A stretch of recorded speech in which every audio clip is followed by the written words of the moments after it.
Добре дошли в Европейската централна банка. Във Франкфурт, Германия. В Европейския съюз, съставен от 27 държави членки.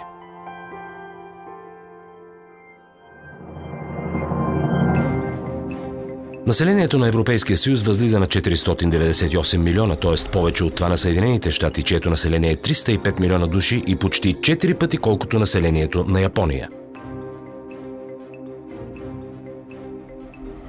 Европейският съюз и Съединените щати имат по около 20% дял в общото световно производство, а Япония около 6%.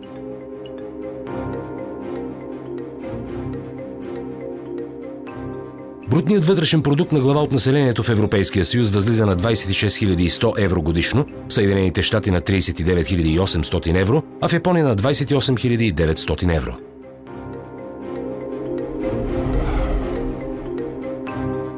В рамките на Европейския съюз няколко държави решават да приемат единна валута – еврото.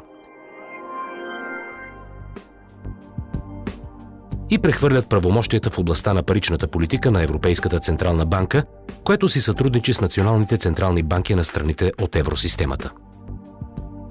Участващите в този паричен съюз държави образуват силно интегрирана икономика, известна като еврозона. В рамките на еврозоната единната валута гарантира прозрачност на цените, което означава, че те са лесно съпоставими.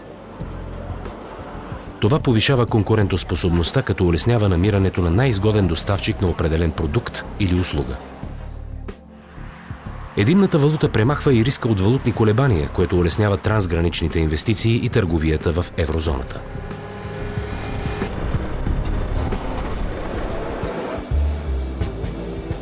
Финансовите пазари също оперират по-ефективно, тъй като еврото улеснява тяхната интеграция. Следователно, единната валута има положителен ефект за цялата икономика.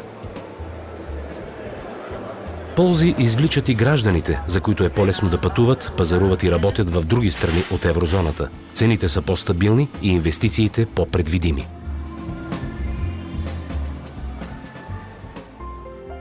Обединяването на различни страни с различни традиции и постигането на сътрудничество между тях е смело начинание. За реализирането на тази цел Европа създаде редица институции, последната от които е Европейската централна банка.